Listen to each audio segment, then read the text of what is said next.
De hoy. Abran sus Biblias, por favor, en el libro de Deuteronomio, capítulo 20. Continuamos con esta serie en Deuteronomio, capítulo 20, y vamos a ver si logramos, bueno, yo creo que si vamos a irnos, hoy veremos del capítulo 20 hasta el capítulo 25. Vamos a irnos rapidito. ¿Y por qué vamos a irnos rapidito? Porque lo que veremos el día de hoy, o lo que están en estos capítulos, son acerca de leyes, mandamientos que Dios le dio a su pueblo, de cómo tenían que conducirse y cómo tenían que caminar. Entonces hay diferentes tipos de leyes, y hoy les voy a dejar una tarea. Aunque vamos a ver del 20 al 25, no lo vamos a leerlo todo, ¿sí? Esa es una tranquilidad para ustedes.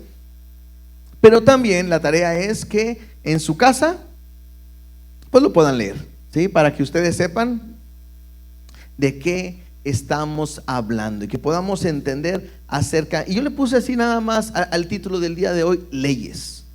Y la idea es entender y aprender pues de qué nos sirve la ley, porque sabemos que hoy vivimos bajo la gracia y no bajo la ley. Bueno, aprenderemos un poquito en cuanto a la ley, por qué Dios estableció la ley y hasta dónde ha llegado la ley, y por qué de repente nosotros ya no cumplimos en su totalidad la ley, si bien en la palabra. Bueno, hoy veremos un poquito eso. Espero que podamos explicarnos correctamente para poder entender por qué no caminar de la misma manera. Pero me gustaría orar, como siempre lo hacemos, para poner este tiempo en las manos de Dios y decirle que queremos que nos hable a través de su palabra. Dios, te doy gracias porque eres bueno y porque eres fiel. Gracias por este tiempo que podemos tener ahora para estudiar tu palabra.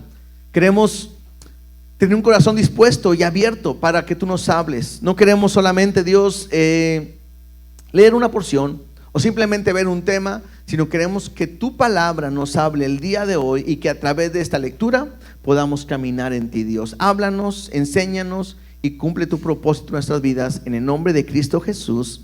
Amén y amén. Recuerden que está el pueblo de Israel a punto de entrar a la tierra prometida. Es una nueva generación que va a entrar y que ahora tiene que escuchar las leyes que Dios había dado. Todo esto lo hemos visto tranquilamente en los otros libros, y hoy simplemente estamos recordando algo que ya hemos visto, y lo veremos rápidamente, pero con una buena aplicación para nosotros. Pero la idea es que ellos puedan aprender y conocer cómo deben de vivir ahora que van a entrar a poseer una tierra, ahora que van a tomar la tierra, las promesas que Dios les ha dado, cómo ellos tienen que vivir. Y Dios establece leyes, y la ley es algo importante para el pueblo de Israel y también para nosotros, porque a través de ella es como podemos caminar día a día.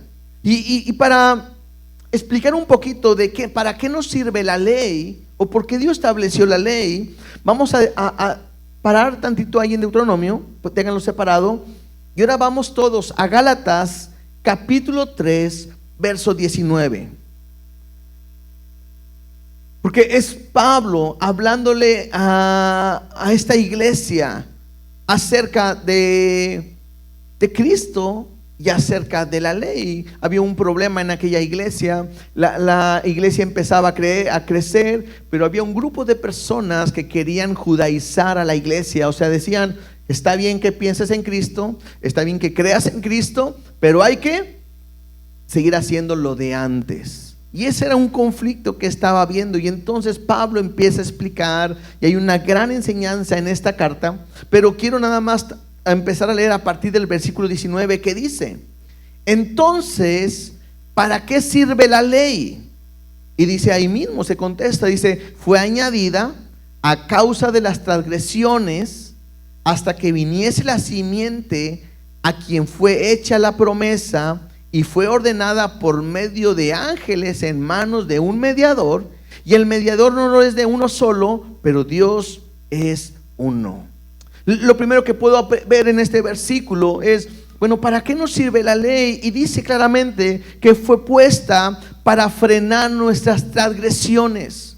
O sea, la ley lo que hace es mostrar que somos pecadores, pero también lo que hace es detener nuestro pecado y nuestra maldad. Lo que está Dios haciendo a través de establecer su ley es establecer un estándar de vida que Dios quiere que el hombre haga. Y entonces Dios establece ese estándar, y la ley lo que hace es que muestra nuestra rebelión.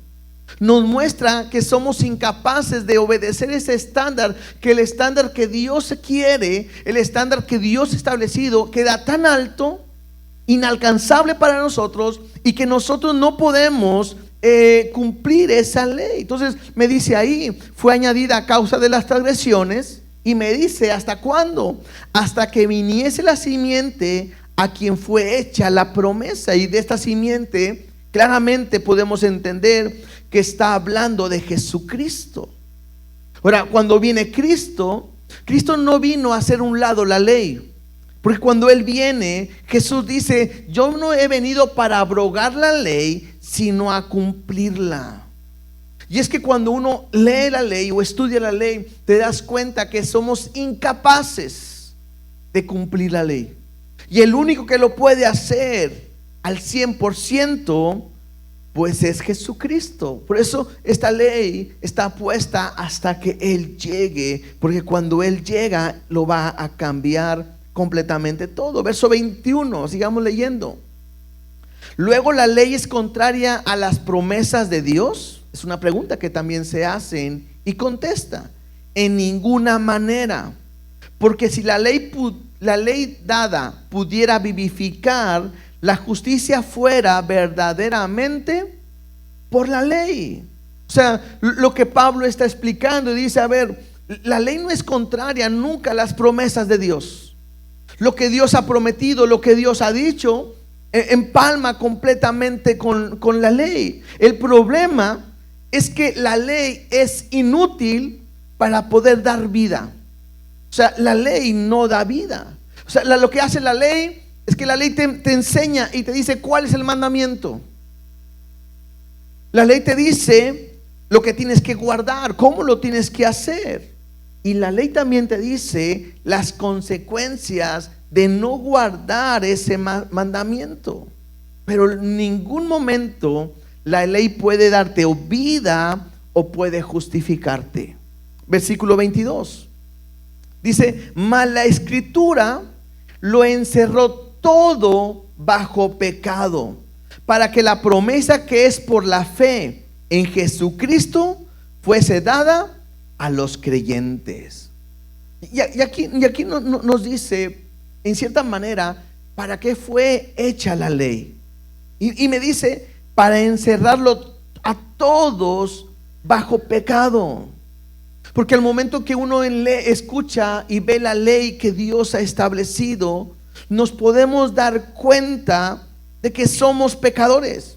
Y todos hemos fallado.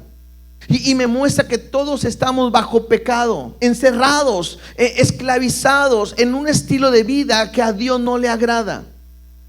La ley me muestra que yo estoy perdido y condenado completamente a causa, pues, del pecado que día a día cometemos. Y eso otra vez nos muestra que todos somos pecadores.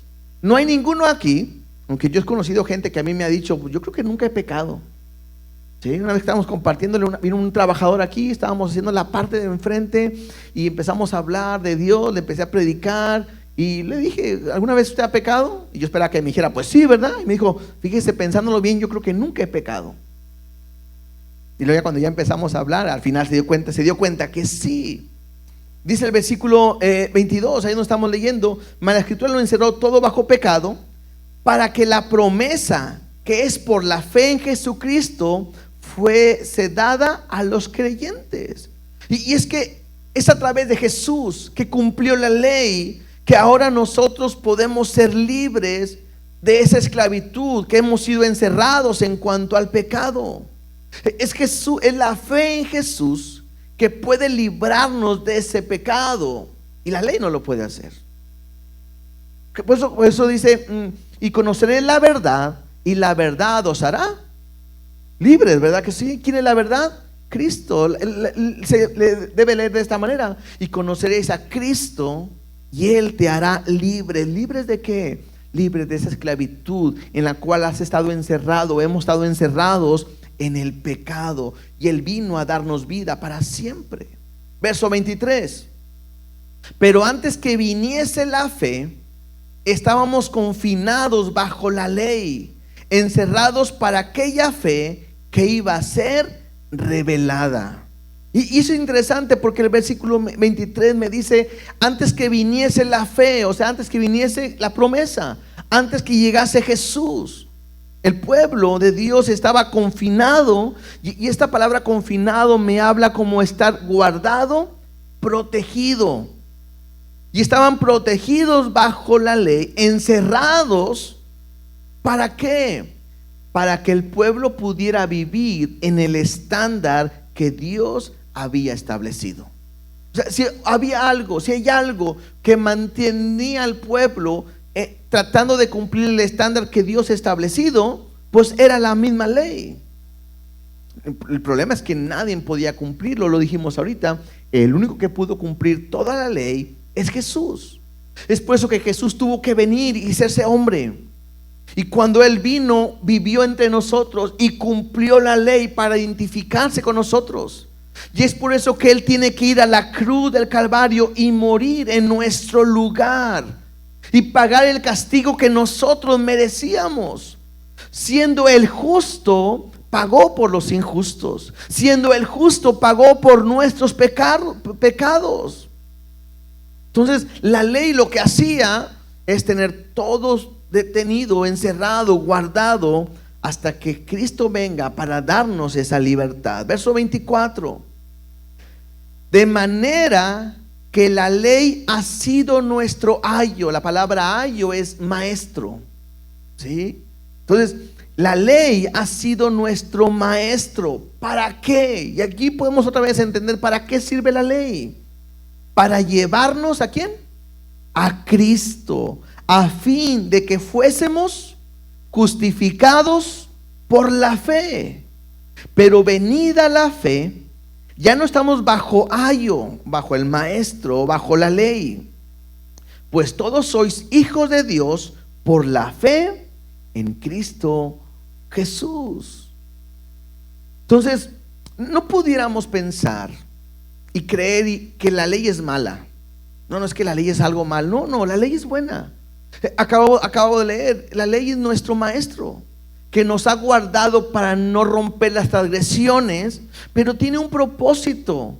Dice ahí, de llevarnos a Cristo.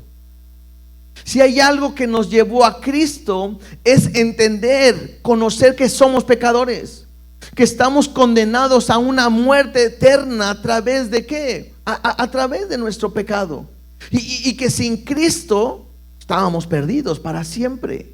Pero es esta ley que nos ha mostrado nuestro pecado, nuestra condición, y es esta ley que ahora nos empuja a Cristo para poder tener fe.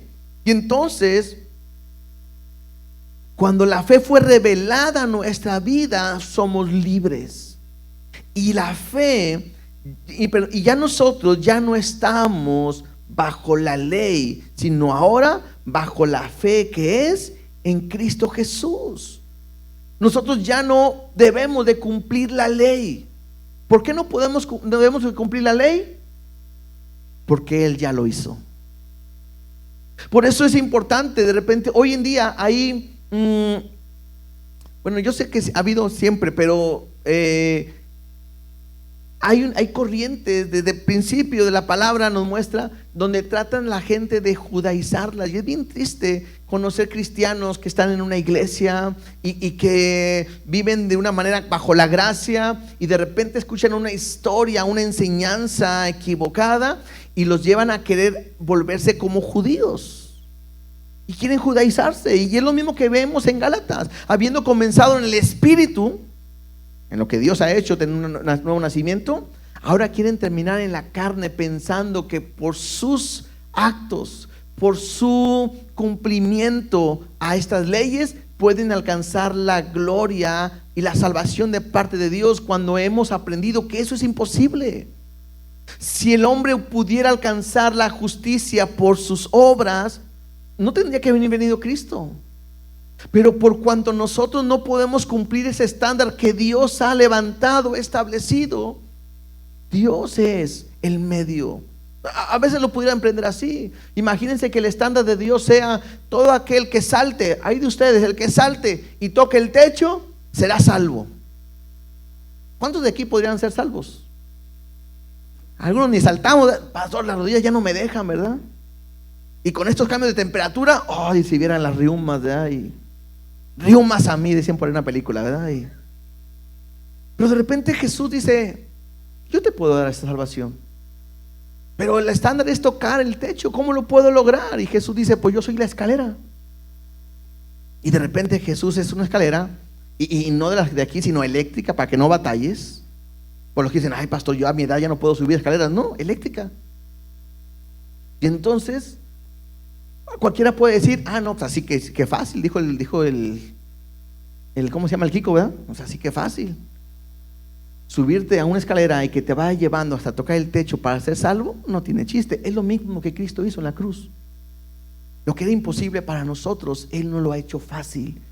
Nada más hay que poner mi confianza en Él, y Él nos da esa salvación. Entonces nosotros ya no vivimos bajo la ley. No hay que cumplir la ley, no hay que hacer la ley, porque Él ya lo cumplió por nosotros. Bueno, ahora hay otra ley, ¿no? No la que vamos a leer en Deuteronomio, pero la ley de Cristo. Lo vimos hace unas semanas. ¿Cuál es la ley de Cristo? Toda la ley se resume en 2 mandamientos. Número 1, amarás a Dios sobre todas las cosas, con todas tus fuerzas, con toda tu alma, con toda tu mente, con todo tu corazón. Y el segundo, amarás a tu prójimo como a ti mismo. Cumple estos 2 y le hicimos. O sea, el estándar no cambia. El estándar sigue siendo el mismo. Pero Cristo cumple eso para nosotros el día de hoy, poder tener esa libertad y esa confianza. Por eso no es por obras, para que nadie se gloríe. Esto es por fe, poniendo mi confianza y mi seguridad completamente a Jesús. Y ahora nosotros, la ley no me puede dar vida, no me puede vivificar, pero Cristo, la fe en Jesús, sí me puede dar vida. Y ahora tenemos vida eterna, y ahora estamos vivos espiritualmente. Pero esa vida no es por mis méritos, es por los méritos que Cristo ha hecho, y nosotros simplemente la recibimos. Entonces, vuelvo a decir, la ley no es mala, porque la ley nos ha llevado a Cristo. ¿Y cómo nos sacó Cristo de esa condición? Gálatas 3:13, es donde estamos leyendo. Nos regresamos tantito en el versículo 13. Me dice: Cristo nos redimió. El redimir es nos compró, ¿sí? Él nos rescató, nos compró. Cristo nos compró de la maldición de la ley, hecho por nosotros maldición, porque está escrito: maldito todo el que es colgado en un madero. Entonces Él nos redimió y nos compró de la maldición de la ley. ¿Por qué? Porque la Biblia me dice que la paga del pecado es muerte. Estaba condenado a una muerte por mi pecado, pero ahora yo puedo tener una seguridad en Él. Ahora Él nos rescató, se hizo maldito por nosotros, y dice ahí, porque está escrito: maldito todo aquel que es colgado en un madero. ¿Y dónde viene eso? Vamos tantito ahora a Deuteronomio capítulo 21, versículo 22. Dice: si alguno hubiere cometido algún crimen digno de muerte, y lo hicieres morir, y lo colgares en un madero, no dejarás que su cuerpo pase la noche sobre el madero, sin falta lo enterrarás el mismo día. Pero mira lo que dice enseguida: porque maldito por Dios es el colgado, y no contaminarás tu tierra que Jehová tu Dios te da por heredad. Creo que este pasaje que estamos leyendo de Deuteronomio me hace entender lo que estoy viendo también en Gálatas, ¿no? O sea, Él nos redimió de la maldición de la ley y fue maldito porque fue colgado. Y esto es interesante para todos nosotros entenderlo. Jesús llevó todo en la cruz del Calvario para hacerme libre. Por ejemplo, sobre Jesús cargó el pecado de todos nosotros. ¿Para qué? Para que no hubiera pecado en nosotros. ¿No es cierto? O sea, Él pagó mis pecados pasados, presentes y futuros. Por esta razón, ya no hay pecado en mi vida. Soy justo delante de Él, porque Él lo pagó todo en la cruz de Calvario. ¿Entendemos esto? ¿Sí? Bueno, de repente nos enseñan que hay maldiciones en nuestra vida, y hasta generacionales y atrasadas y todo eso. Y la Biblia no me enseña eso. Y si hubiera alguna maldición en ti, Jesús a ir a la cruz y ser maldito por nosotros, nos quita toda maldición que pueda haber en nuestra vida. ¿Sí entendemos esto también? Sí, porque de repente nos quieren enseñar, no, ve sobre la tercera y cuarta generación, ahí viene en Éxodo. No viene en Éxodo. Bueno, sí viene, pero no viene. O sea, nomás leen la mitad hasta un versículo, lean el versículo siguiente, porque dice que visita la maldad sobre los hijos de la tercera y cuarta generación, y hasta ahí se quedan. Pero la Biblia no para ahí y dice, y hago misericordia a los que me aman y guardan sus mandamientos. Así que si usted ama a Dios y guarda sus mandamientos, ya no hay esa maldición, porque Él hace misericordia. Y si hubiera una maldición, Cristo lo llevó en la cruz del Calvario, el justo por los injustos, para poder librarnos de toda esa maldad. Porque Jesús no hizo nada para poder morir. No merecía morir. No había pecado en Él, no falló. Nosotros sí. Ahorita decíamos, la paga del pecado es muerte. Yo merecía esa muerte, pero Él tomó mi lugar para que yo pudiera tener vida completamente ahí. Y ahora, poniendo mi fe en Él, creyendo que Él fue a la cruz a pagar mi deuda, a morir en mi lugar, al yo creer en eso, a poner mi fe en eso, eso es lo que a mí me trae salvación. Mi fe en Jesús me trae salvación, me trae vida. No por lo que yo hago, sino por lo que Él ya hizo por mí, tomando el lugar que a mí me correspondía, lo tomó Él para poder darme vida. ¿Y qué es lo que sucede? Un intercambio. Todo mi pecado, toda mi maldad, toda mi maldición, todo lo malo mío cayó sobre Cristo. Y toda la justicia de Jesús cayó sobre ¿quién? Sobre nosotros. Por eso cuando aprendemos esto, podemos entender que Dios voltea a la cruz. Y cuando voltea a Dios a ver a la cruz, ¿a quién ve crucificado? A ver, pregunta de examen. Cuando Dios voltea a la cruz, ¿a quién ve crucificado? A mí, ¿no? Hay un intercambio. Entonces, cuando Él voltea a ver la cruz y dice, sí, fue muy malo, tendría que morir, murió por pecador. Y cuando Dios voltea a vernos a nosotros, ¿a quién ve? A su Hijo. Por eso somos hijos de Él. Le dice, eres justo, nunca has pecado. Eres justo, ven, y eres santo, y hay un propósito para ti. Y entonces podemos entrar confiadamente hasta el trono de su gracia. Esto es lo que Cristo ha hecho por nosotros. Entonces, esto es interesante. Ahí en Gálatas, para terminar esta parte, Gálatas 3:14 dice, para que en Cristo Jesús la bendición de Abraham alcanzase a los gentiles, a fin de que por la fe recibiésemos la promesa del Espíritu. ¿Recuerdan que Dios prometió a Abraham y le dijo, en ti serán benditas todas las familias de la tierra? Claro, al poner mi fe en Jesús, esa bendición cae sobre nosotros. Y ahora podemos tener vida a través de Cristo, de lo que Él ha hecho en cada uno de nosotros. Entonces, creo que podemos entender para qué sirve la ley. La ley no es mala. La ley simplemente nos encerraba a todos en pecado, pero el rey también detenía que estuviéramos en nuestras transgresiones, y lo que hace la ley el día de hoy es llevarnos a Cristo.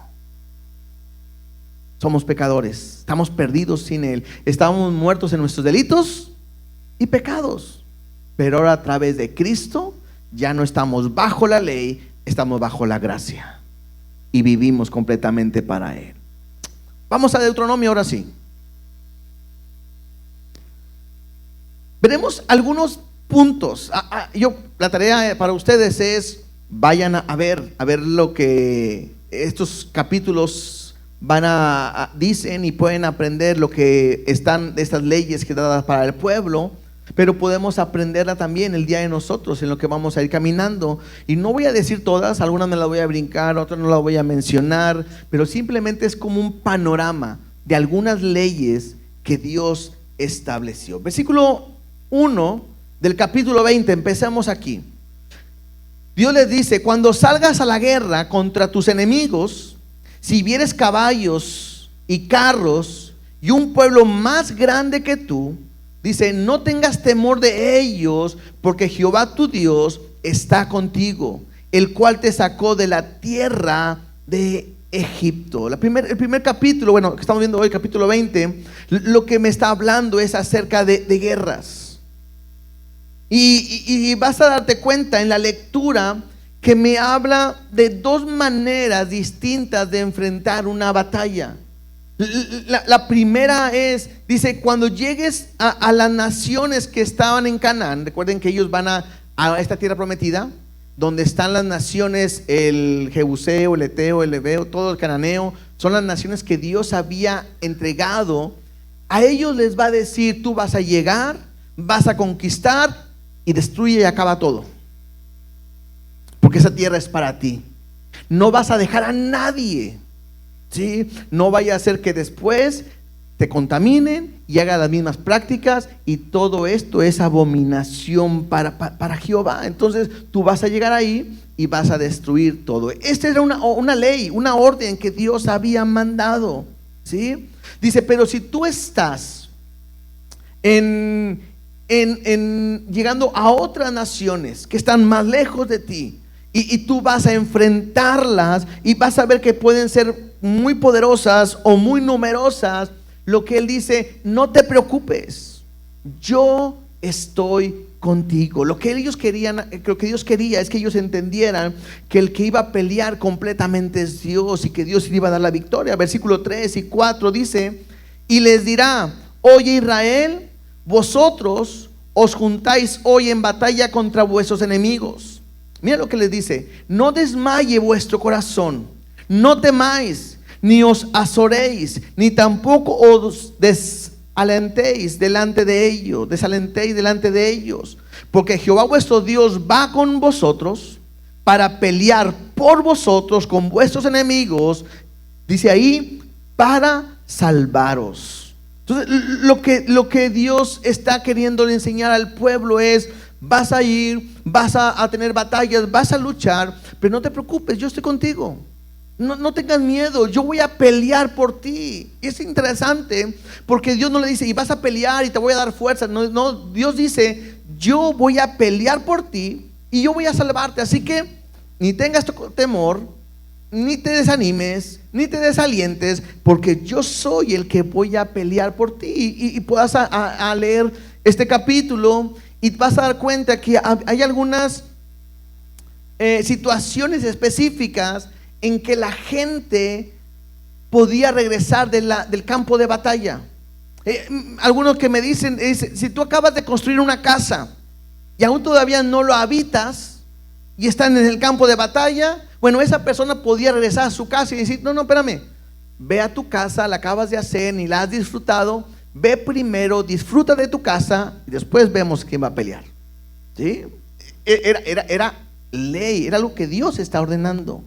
O también dice: si acabas de plantar una viña y todavía no la disfrutas, no has recolectado y no has comido el fruto de ello, y va a ir una batalla, a ver, ustedes regresen, primero cosechen, primero disfruten de lo que han plantado, han trabajado, tomen de ello y después vemos qué pasa. Pero ahorita vayan completamente a su hogar.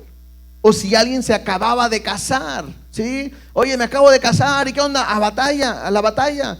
No, tú quédate en tu casa. Estás con tu esposa, no vaya a ser que vayas a morir y después no puedas disfrutar de lo que Dios te ha dado. Y le piden a esa persona que tenía que regresar a su casa para poder disfrutar de lo que Dios le había dado. Ahora, en cuanto a los casados, me voy a ir brincando de repente 100 capítulos más adelante. Dios le dice al recién casado, dice que no vaya a la batalla. El recién casado que en un año no trabaje y que se dedique solamente, dice, a alegrar a su esposa. Creo que esta ley me gustaría que otra vez, bueno, ya me casé yo, mejor no. Si fuera apenas casarme, yo diría, amén, no, sí, Dios, me hago judío por ti, por esto, ¿verdad? Imagínate un año sin no hacer nada, ni preocuparte por el trabajo, y la gente te iba a aportar para que tú puedas vivir confiadamente, ¿verdad? Pero bueno, Dios está queriendo que pudieran disfrutar y pudieran pasar tiempo aún con su esposa. Entonces, esta primera parte, ¿qué aprendemos? Que Dios está al pendiente de nosotros y tiene cuidado de sus hijos. Y Él ve como una prioridad que puedas disfrutar de tu familia, que puedas disfrutar de tu hogar, que puedas disfrutar de lo que has recibido de cuestión a tu trabajo. Y que entiendas algo, el que pelea la batalla es Él. El que va a luchar para darte la victoria es Él. Pero tú tienes que aprender a estar confiado completamente en Dios. Ahora, hay otro tipo de personas que también deberían de regresarse de la batalla o del campo de batalla, del campamento de batalla. Y me dice en el versículo 8, ahí en Deuteronomio 28, dice: y volverán los oficiales a hablar al pueblo y dirán: ¿quién es hombre medroso y pusilánime? Oye, muy feo, ¿verdad? Pero bueno, ¿quién tiene miedo? Más fácil, ¿verdad? ¿Quién tiene miedo aquí? Dice: vaya y vuélvase a su casa y no apoque el corazón de sus hermanos como el corazón suyo. O sea, el hombre que tenía miedo tenía que regresarse a su casa para que no fuera a contagiar a los demás. ¿A qué le tienes miedo? Pongamos un ejemplo tan sencillo, ¿no? En mi casa pasa, y hoy voy a evidenciar a mi familia, acá no pasa nada, ya lo saben ustedes, ¿sí? Acá en mi familia le tienen miedo, y no sé por qué, a las cucarachas. Y dicen, no es miedo, es como que asquillo, ¿verdad? Aunque no todas, ¿verdad? Hay algunas valientes por ahí también. Pero yo creo, ¿sí? Yo creo que esta culpa la culpa la tiene mi esposa. Y lo que siempre lo he querido decir delante de todo. No se crean, no. ¿Quién me invita a comer? Hoy no va a haber comida en mi casa. Así. No, a lo que voy es que nos casamos y mi esposa no le da así las cucarachas, ¿verdad? Y yo no, yo soy muy valiente en cuanto a cucarachas mientras no huelen. Ya volando salgo primero corriendo, ¿verdad? Pero era mi esposa que de repente estaba mi niña chiquita, así, ¡ay, una cucaracha! Bueno, yo creo que eso ha hecho que ahora mis hijas, no todas, ¿verdad? Hay una que de repente que son valientes y ya las andan matando y todo, pero eso se pega. Entonces, el que alguien tuviera temor en la batalla era un peligro. ¿Por qué? Porque podía contagiar al otro al dudar y a no creer que Dios podía darle la victoria y pelear por ellos. Entonces lo que hace Dios, dice: a ver, ¿quién tiene miedo? Mejor regrésense. Es mejor que estén allá y no me estén aquí dañando a nadie. Entonces ellos tenían que aprender a confiar que en quien les iba a dar la victoria completamente es Dios. Ahora, cuando ellos tenían que ir a pelear, ellos tenían que llegar con otras naciones, tenían que llegar y buscar primero era la paz.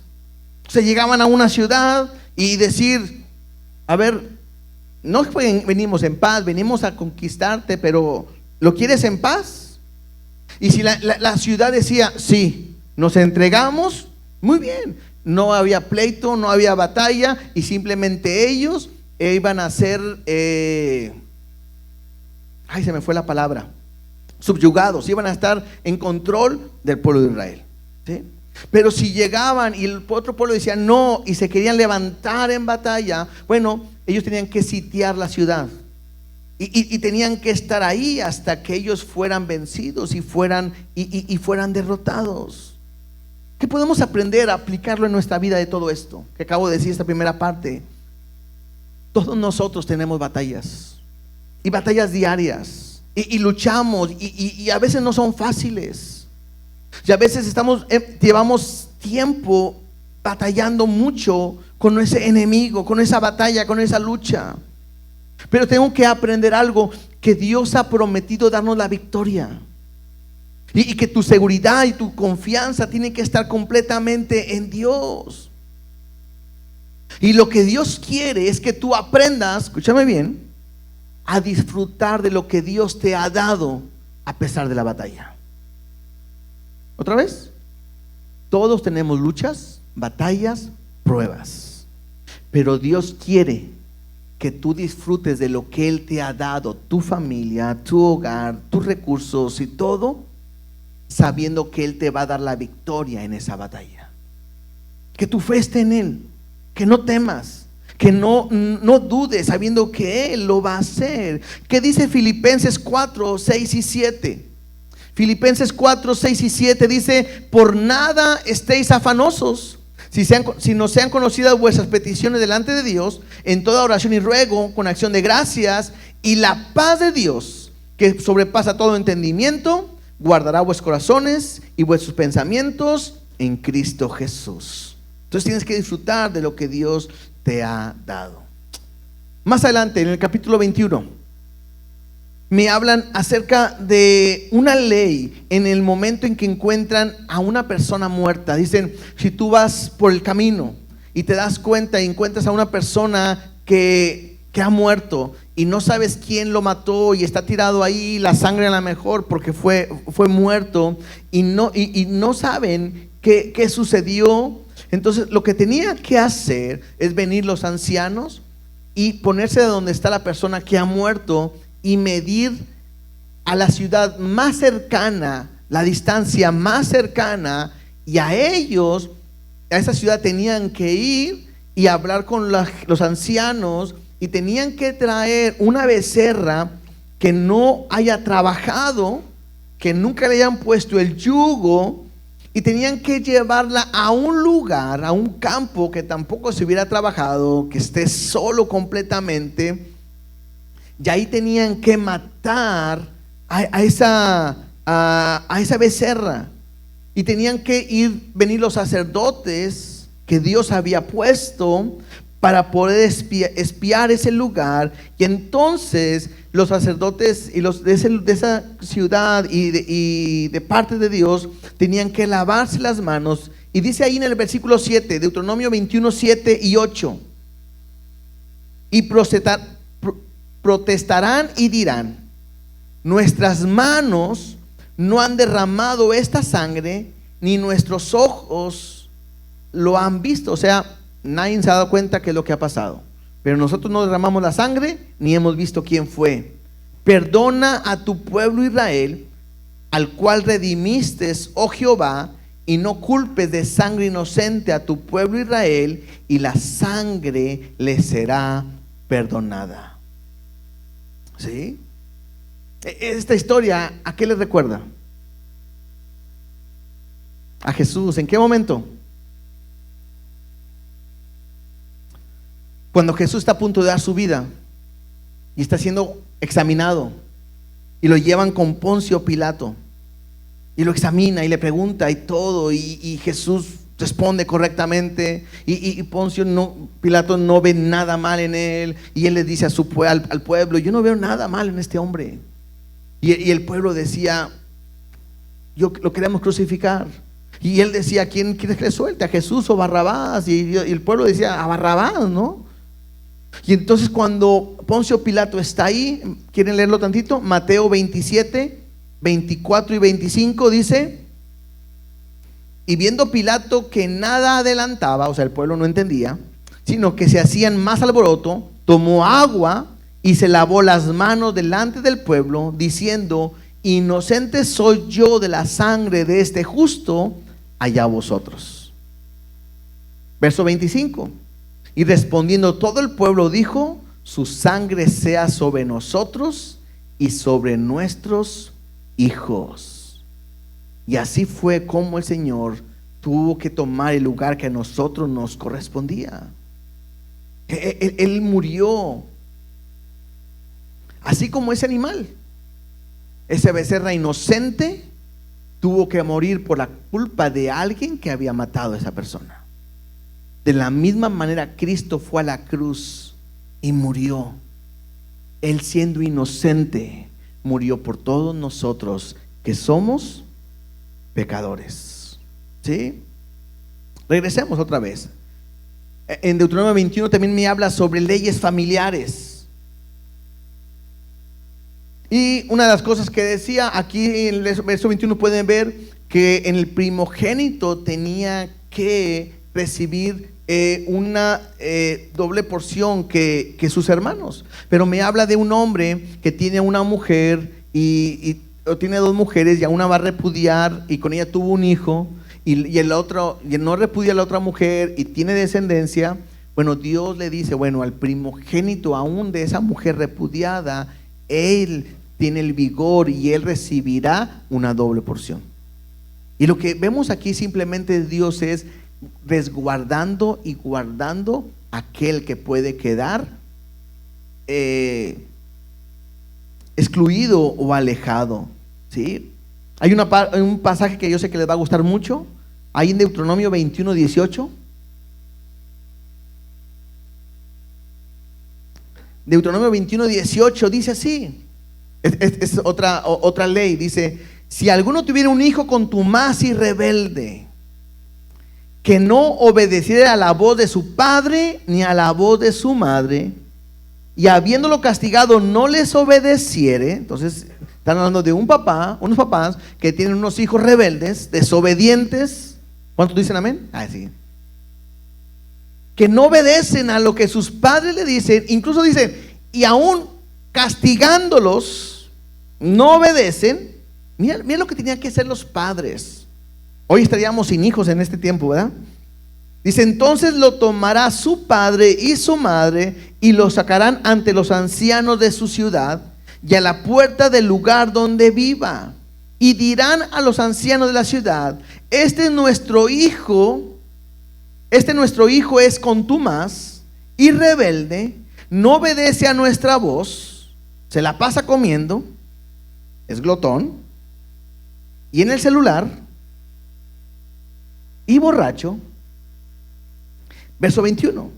Entonces todos los hombres de su ciudad lo apedrearán y morirá.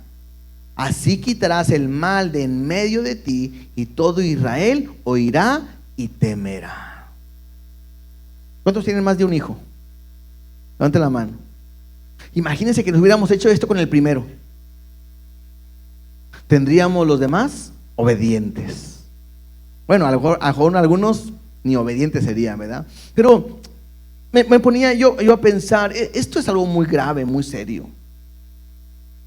La Biblia me dice que como pecado de adivinación es la rebelión. Esto tenían que hacerle con el hijo rebelde. Y yo pensé en esto. Cualquiera de nosotros pudiéramos pensar en nuestros hijos, ¿no? Y a lo mejor ahorita que lleguemos a la casa, ¿o escuchaste la aplicación? Aguas, porque nos vamos a Jerusalén esta semana. ¿Sí?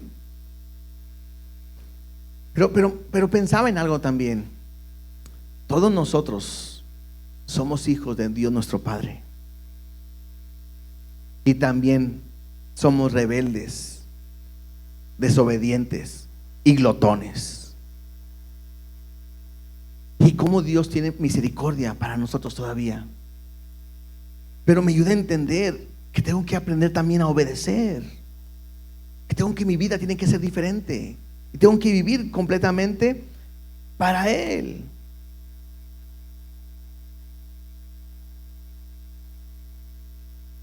Son puros pedacitos, ¿verdad? En el capítulo 22, en Deuteronomio, me habla de otra ley, una ley de convivencia. Leemos los primeros 3 versículos. Dice: si vieres extraviado al buey de tu hermano o su cordero, no le negarás tu ayuda, lo volverás a tu hermano. Y si tu hermano no fuere tu vecino o no lo conocieres, lo recogerás en tu casa y estará contigo hasta que tu hermano no lo busque, y se lo devolverás. Y así harás con su asno, y así harás también con su vestido, y lo mismo harás con toda cosa de tu hermano que se le perdiere, y tú la hallares, no podrás negarle tu ayuda. Interesante, ¿no? Porque de repente, si alguien perdía algo, ¿qué tenías que hacer? Ayudarle. Y si lo encontrabas, ¿qué tenías que hacer? Pues dárselo, ¿verdad? Escuché que alguien dijo: aquí no funciona lo de lo caído, ¿verdad? Yo me lo encontré, es mío. No, tenías que regresar. No solamente eso, tenías que ayudarle. Y era una ley de convivencia, porque la idea es que tú pudieras ayudar a aquel que lo necesita, y no te quedes con ello, sino que además lo puedas entregar. Otra ley que me llamó la atención es que si alguien tenía una casa nueva, tenía que edificar tenía que hacer un barandal en la terraza. Ahí viene en el versículo 8, por si dudan. ¿Por qué? Porque en aquel tiempo la manera de convivir por la cuestión de los lugares era a veces las plantas altas. Entonces, si había una planta alta donde se construyó y ahí estaban conviviendo, dicen: no vaya a ser que pueda caerse, pueda morir, y sin querer tú seas culpable de una sangre inocente. Lo vimos la semana antepasada, algo así. Y entonces tenías que irte a una casa de refugio y vivir ahí. Entonces tenías que hacer un barandal para poder protegerlo. Otra ley que viene ahí, ustedes lo van a leer en su casa, es que si alguien prestaba dinero a alguien del mismo pueblo de Israel, no le podías cobrar intereses. ¿Sí? No podías cobrarle intereses, porque no podías sacar ventaja de tu familia, de tus mismos hermanos, del mismo pueblo de Israel. Si alguien le prestaba a un extranjero sí puedes prestarle, pero lo que estaba buscando Dios es que no sacaran ventaja ni se aprovecharan de nadie, del mismo pueblo. Incluso dice: si de repente alguien te dejara una prenda por préstamo, o sea, lo que es el monte de piedad, ¿verdad? Dejar una prenda por préstamo, la ley dice que no podías tomar la muela del molino, ni la de arriba ni la de abajo, porque a través de ese molino iba a tener su comida, iba a poder proveerse. Entonces no podías quitarle algo por el cual él iba a estar viviendo o poder estar disfrutando de lo que es lo necesario. Dice: porque ahí estaba su comida, su vida, porque era el grano para comer. Incluso si alguien le prestaba a un pobre le pedía prestado, le tenías que dar, y decía: bueno, te dejo mi capa o mi cobija. Entonces tú podías tomar su cobija por el préstamo, pero tú tenías la responsabilidad de regresarle la cobija en la noche. No podías dejar que esa persona pasara frío. ¿Por qué? Porque era pobre, no tenía nada más que su cobija, y en la noche iba a hacer frío. Y lo que tú tenías que hacer para ser bendecido es regresarle esa cobija para que pudiera trabajar, pudiera descansar. Había otra ley que también era en cuanto a lo que era el jornalero. Esta persona que trabaja contigo, si trabajó para ti, el día que trabajó tenías que pagarle, porque si está trabajando es porque lo necesita. Y tú no podías dejar o quedarte con el salario y decir: ven mañana o ven después, porque con eso iba a sustentarse. Entonces lo correcto era que si alguien trabajaba, tú le pudieras dar su dinero y no le puedas retener sus pagos. Al final del capítulo 25 me muestra que si alguien iba al mercado, no podía haber pesas falsas. Entendemos eso, ¿verdad? Que de repente vas al mercado y ¿cuánto quiere un kilo? Y te ponen el kilo supuestamente, pero es menos. Y eso desde la antigüedad viene. No nomás es de los mexicanos, viene desde la antigüedad, el hombre así es. Y Dios dice, eso no harás porque es abominación. Entonces, la idea de esa convivencia es estar en bien con todos los demás. Había leyes de castidad. Cuando había un matrimonio, se esperaba que la mujer pudiera llegar virgen. Y había una prueba que se hacía. Cuando se acostaban los recién casados en su primera intimidad, relación sexual, se hacía sobre una sábana blanca. ¿Para qué? Pues para que pudiera haber una evidencia de que esa mujer era virgen. Y esa sábana se le entregaba al papá de la mujer como una evidencia de que su hija era virgen. ¿Por qué se hacía esto? Porque si más adelante un hombre decía, ¿sabes qué? Ya no la quiero. Aparte me acosté con ella, me casé y no era virgen. Y él iba y acusaba falsamente a esta mujer. El papá podía venir y decir, aquí está la prueba. Y era una evidencia de poder guardar a la mujer, a la reputación de la familia. Y tenía que haber un castigo, había un castigo para este hombre. Entonces, esto era algo importantísimo. Si una mujer decía que era virgen y al momento de casarse no lo era, y probablemente esto me incita o me hace entender, que ni sus papás sabían ni nada, bueno, esta mujer iba a ser castigada por haber engañado esa cuestión de que ella decía que era virgen y no lo es. Otra ley es que el adulterio era castigado. Incluso si una mujer ya estaba desposada, ya estaba pedida, comprometida con alguien y tenía una relación con una persona que no era el que iba a ser su esposo, bueno, los dos iban a morir, los dos iban a ser castigados. La Biblia me habla acerca de las leyes, acerca de las violaciones. Si una mujer era violada en la ciudad, ella tenía que gritar para que pudieran escucharla. Si era en el campo, pues aunque gritaran no iba a ser escuchada, pero ella podía venir y acusar de lo que había acontecido. Pero todo esto llevaba a una consecuencia. Incluso si una mujer era abusada sexualmente,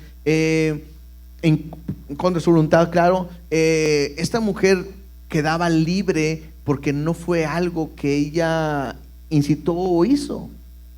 Todo esto me habla acerca de la manera correcta de vivir. Ahora, ¿de qué me habla esta historia o qué me acuerda de esta historia? ¿Se acuerdan de aquella mujer que fue llevada a Jesús? Jesús estaba enseñando, quisieron meterle una traba a Jesús. Jesús está escribiendo ahí en la tierra y le traen a una mujer que fue tomada en el acto, ¿no? del adulterio. Y entonces Jesús empieza a escribir en la tierra y nomás dice, el que esté libre de pecado que lance la primera piedra, porque ellos decían, Moisés había dicho que hay que apedrear a estas mujeres. Ahora, aquí hay algo importante. Tenían que haber traído a los dos, al hombre y a la mujer. Muchos consideran que esto era mentira, era simplemente a ver qué decía Jesús y cómo reaccionaba el pueblo ante la respuesta de Jesús. Y Jesús está diciendo simplemente, pues el que esté libre de pecado que lance la primera piedra. Y está escribiendo y poco a poco todos se van yendo. Y Jesús le dice a la mujer, ¿dónde están los que te acusan? Y ella dice, pues todos se fueron, ninguno. Ahora la pregunta que lo hemos hecho en esta enseñanza es, ¿en ese lugar había alguien que estaba libre de pecado? ¿Sí o no? Otra vez, ahí va, es el examen. Algunos van a pasar y otros no, ¿verdad? Está el pueblo, están los que vienen a acusar, está la mujer, está Jesús. Y Jesús dice que esté libre de pecado, que lance la primera piedra. Todos los que vinieron a acusar se fueron, pero se quedó el pueblo, la gente que estaba ahí. Y Jesús dijo que esté libre de pecado, que lance la primera piedra. ¿Había alguien ahí que no había pecado? Claro, Jesús. Y Jesús pudo haber dicho, ¿dónde están? No. Ya me voy, Señor. No, espérame, mija. Yo Soy pitcher de los Dodgers, ¿verdad? Y yo estoy sin pecado. Entonces póngame allá y ¿cómo la quiere? ¿Curva o cómo quiere? Recta. Él estaba sin pecado y él pudo haber lanzado la piedra. Pero Jesús dice algo: yo no te condeno, vete y no peques más. Y aprendemos algo: Jesús no vino para condenarnos, Jesús vino para darnos libertad. Yo tengo que aprender acerca de lo que Cristo ha hecho en cada uno de nosotros. Otras leyes que podemos aprender, ustedes van a ver, la mujer no podía ponerse ropa de hombre, ni los hombres podían ponerse ropa de mujer, ¿sí? Lo ven en su casa. Aquí entran a ver, pastor, las mujeres no pueden usar pantalón. Ahí no dice eso, ¿sí? Porque en aquel tiempo pues todos usaban batas, ¿no? Entonces no sé cómo se vería usted con falda. ¿Verdad que no? No, simplemente lo que es ropa de hombre, lo que es ropa de mujer, es lo que está diciendo. Otra ley que decía ahí: no podías sembrar en un viñedo con semillas de diferente especie, que lo ibas a perder todo. Entonces es de un mismo estilo, la semilla tenías que hacerlo. Y creo que esto de no vestirte como otros, de no poner diferentes tipos de semillas, me habla a que tienes que ser diferente. Y la Biblia me enseña que nosotros no podemos conformarnos a este siglo, sino que tenemos que ser transformados por medio de la renovación de vuestro entendimiento. Dios hace una distinción y creo que tenemos que vivir de esa manera, siendo diferentes. Y para terminar, al final del versículo del capítulo 25, versículo 17,